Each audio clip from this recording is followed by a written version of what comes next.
श्री सुखदेव जी ने कहा, परीक्षित, रोहिणी नक्षत्र आने पर आकाश के सभी ग्रह, नक्षत्र और तारे शांत हो गए। शुभ गुणों से युक्त अत्यंत सुहाना वक्त आ गया। देवकी और वसुदेव का अंतःकरण पूरी तरह से शुद्ध हो गया। भगवान के आविर्भाव का समय आ गया था। दिशाएं स्वस्थ एवं प्रसन्न थी। निर्मल आकाश में तारे जगमगा रहे थे। पृथ्वी पर सर्वत्र मंगलमय वातावरण उपस्थित हो गया। नदियों का जल शांत था। सरोवर में रात्रि में भी कमल खिले थे। वन में वृक्षों पर रंग बिरंगी पुष्प खिले थे। पक्षी चहचहा रहे थे और भंवरे गुंजार कर रहे थे। शीतल मंद और पवित्र वायु चल रही थी। ब्राह्मणों की अग्निहोत्र की कभी न बुझने वाली अग्नियाँ, जो कंस के अत्याचारों से बुझ गई थी, सहसा अपने आप जल उठी। सभी देवगण आकाश में पुष्पों और वाद्य यंत्रों को पकड़े भगवान के जन्म की प्रतीक्षा करने लगे।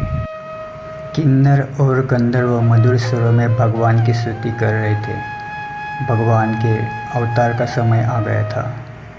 चारों ओर घनघोर अंधकार का साम्राज्य फैला था। तभी भगवान श्री हरि ने देवकी के गर्भ से 16 कलाओं से पूर्ण चंद्रमा के समान जन्म लिया। राजन, वसुदेव जी ने अपने सामने कमल के समान बड़े बड़े नेत्रों वाले श्याम वर्ण मेघ के समान बालक को देखा तो वो देखते ही रह गए। उसके घुंघराले बाल, बिंब फल के समान रक्तीम होठ, स्वस्थ और कोमल शरीर, वक्षस्थल पर स्वास्तिक का चिन्ह, हथेली में चक्र, पद्म, गदा और शंख के अद्भुत चित्र, गले में वैजयंती माला, कटे में करधनी और पीताम्बर की लंगोट पहने वह बालक सूर्य की किरणों के समान उद्भासित हो रहा था।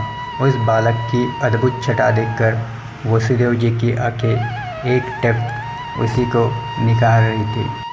तभी उन्हें आकाश से सुमधुर शंखों की, मृदंगों की, वीणा की, बांसुरी की और ढोलों की ध्वनियाँ सुनाई देने लगी। लग रहा था जैसे स्वर्ग के देवता भगवान के जन्म पर अपनी प्रसन्नता प्रकट कर रहे हो। वसुदेव जी का मन परमानंद में लीन हो गया। भाद्रपद कृष्ण पक्ष की अष्टमी तिथि को अर्धरात्रि में भगवान श्री कृष्ण का जन्म हुआ। श्री कृष्ण जन्मोत्सव मनाने की उतावली में उन्होंने उसी समय ब्राह्मणों को 10,000 गायों को देने का संकल्प कर लिया।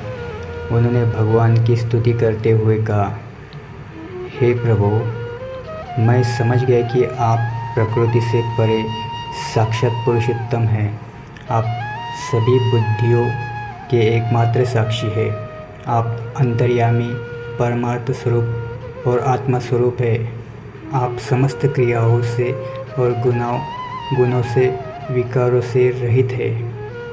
फिर भी इस जगत की सृष्टि, स्थिति और प्रलय आपके द्वारा ही होती है। तीनों गुणों के आश्रय और समस्त जीवों के आत्मा आप ही है। आप सर्वशक्तिमान हैं और सभी के स्वामी हैं। इस संसार की रक्षा के लिए आपने मेरे घर में जन्म लेकर मुझे कृत्य कर दिया है। देवताओं के आराध्य देव, हे प्रभु, यह कंस बड़ा दुष्ट है। इसे जब से यह पता चला है कि आपका अवतार मेरे घर में होने वाला है, तब से उसने हमें यह बंदीगृह में डाला हुआ है। उसने भयभीत होकर आपसे पहले होने वाले हमारे सभी बालकों को मार डाला है। अभी उसके दूत आपके जन्म का समाचार जब उसे जाकर देंगे तो वह शस्त्र हाथ में लिए यहाँ दौड़ा चलाएगा और आपको उठा ले जाएगा। परीक्षित, ऐसा कहकर वसुदेव जी दुखी होने लगे। देवकी ने भी यह देखा कि उसका यह बालक अन्य सभी बालकों से विलक्षण है, तो वह भी चिंतित हो उठी। वो वसुदेव जी से बोली, स्वामी, वेदों में भगवान का जिस लक्षणों का वर्णन किया है, वे सभी इस बालकों में मुझे दिखाई दे रहे हैं। भगवान होते हुए भी मानव जीवन के सभी भौतिक लक्षणों से यह युक्त है। इस रूप में जो जन्म लेता है उसकी मृत्यु निश्चित है। मृत्यु का यह कराल मुख जीवन को भयभीत किए रहता है। अपने इस बालक के प्रति मेरी चिंता स्वाभाविक है। वैसे तो भगवान हमारी रक्षा करने वाले हैं, किंतु इस बालक की सुरक्षा के लिए मेरा मन अत्यधिक भयभीत हो रहा है। आप कुछ कीजिए, आप मेरे इस बालक को बचाइए, अन्यथा कंस किसी भी क्षण यहाँ आ सकता है। यह मेरा अहोभाग्य है कि मुझे इस अद्भुत बालक की माता होने का सौभाग्य प्राप्त हुआ है।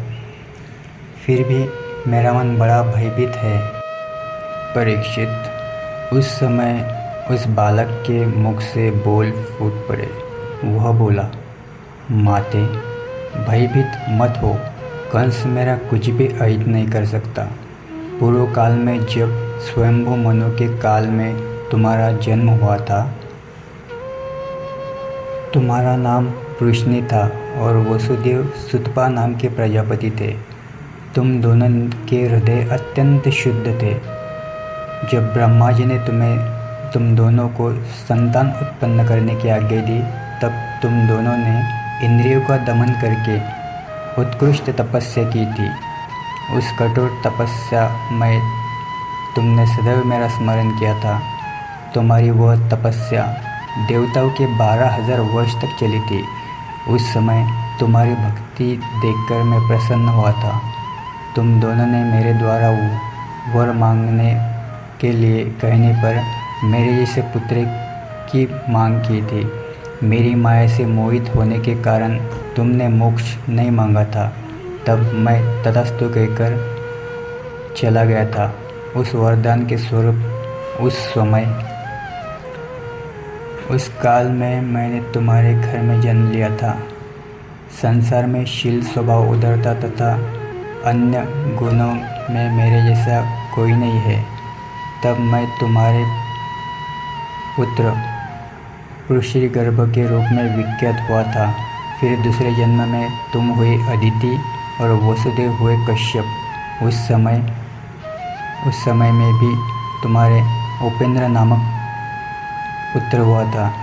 तब मैं छोटा होने के कारण वामन रूप में विख्यात हुआ। तुम्हारे यहाँ इस तीसरे जन्म में भी तुम्हारे पुत्र के रूप में मैंने जन्म लिया है। मेरी वाणी सदैव सत्य होती है। मैंने तुम्हें पूर्व अवतारों का स्मरण कराने के लिए अपना यह रूप दिखाया है। तुम दोनों मेरे प्रति सदैव पुत्र भाव ही रखना। ब्रह्म भाव तुम्हारे मन में ही रहना चाहिए। इस प्रकार वात्सल्य, स्नेह और परम पद की प्राप्ति तुम्हें होगी। परीक्षित, भगवान इतना कहकर चुप हो गए। उन्होंने तत्काल एक साधारण शिशु का रूप धारण कर लिया। तब भगवान की प्रेरणा से वसुदेव जी ने उन्हें अपनी गोद में उठा लिया। उसी समय नंद की पत्नी यशोदा के गर्भ से महामाया ने जन्म लिया। उसी योग माया ने द्वारपाल और सभी पूर्ववासियों की समस्त इंद्रिय चेतना हर ली। वे सभी अचेत होकर सो गए। बंदीगृह के दरवाजे अपने आप खुल गए। आकाश में घनघोर घटाएं उमड़ पड़ी और गर्जना के साथ भयानक वर्षा होने लगी। विद्युत कड़कने लगी। यमुना का जल बढ़ गया। उसका प्रवाह गहरा और तेज हो गया। जगह जगह भंवर पड़ने लगे। वसुदेव बालक को लेकर निकले और यमुना पार करके गोकुल पहुँचे। वहाँ उन्होंने अपने पुत्र को यशोदा के शैया पर सुला दिया और उनके नवजात पुत्री को लेकर बंदीगृह लौट आए। बंदीगृह में फिर पहले जैसी स्थिति हो गई। यशोदा भी नहीं जान सकी कि बच्चा बदला जा चुका है। अभी हम मिलते हैं भगवान श्री कृष्ण की विविध लीलाओं के साथ। तब तक के लिए जय श्री राधे कृष्ण।